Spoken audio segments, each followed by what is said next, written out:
Hi everyone, I'm Dawn. Welcome to my channel. Thank you for visiting with me today. So today we're going to prepare a pepper mistake dish. It's a mistake as in steak, the meat. What it is my mom used to make, well, she called it Chinese pepper steak, and I'm going to be making something similar to that, but because I'm going to make it a little different than she does. She used all these weird gooey canned vegetables. I'm not going to do that. So we're calling it Dawn's mistake, just because that's just what I came up with. So we're going to start with slicing up the steak. I got a really nice sirloin. So we're going to slice this up. I'm not even going to trim the fat because the fat is going to lend to the flavor.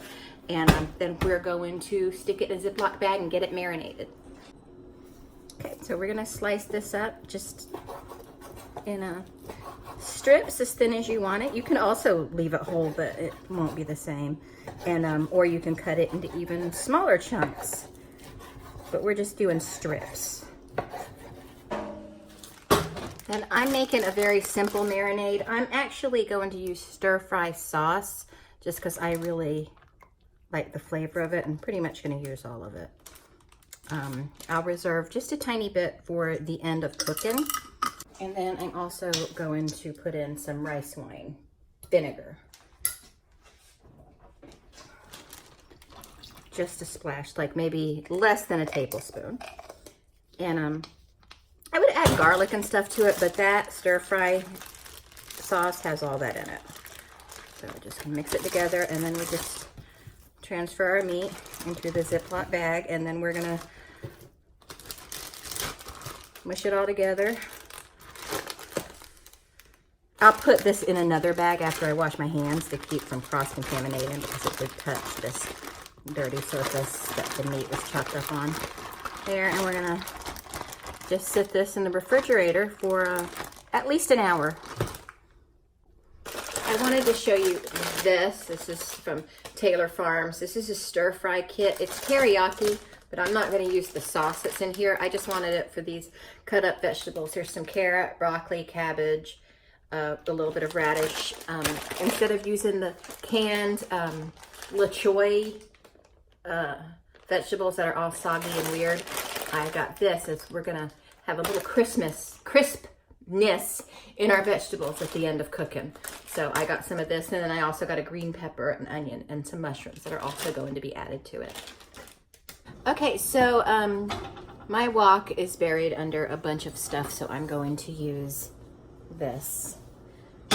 I'm just gonna put a little oil in the pan and chop up my onions and carrots. No, not my onions and carrots. My onions and green pepper, and start them and then throw the meat in there with them.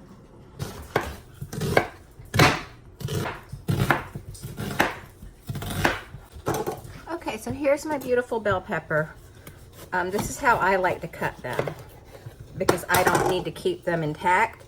I open them like this, and I just pull my seeds out. And then I'm gonna cut on this side. I'm not gonna use this side because the knife can slip, and that's dangerous. This is just something I learned in home ec a long time ago, and it always stuck with me. And that's what they look like right now. We're just gonna kind of let them simmer in here for, well, not simmer, saute in here for a little while before I add my meat. And my mushrooms will be added halfway through the cooking process. And here's our meat. We're just going to go in the bag with tongs so we don't pour all the sauce in there, all the marinade in there with it. And we're just gonna start adding this to our pot. We're gonna add some drained water chestnuts. Now the meat is about halfway done. We're gonna go ahead and add the mushrooms.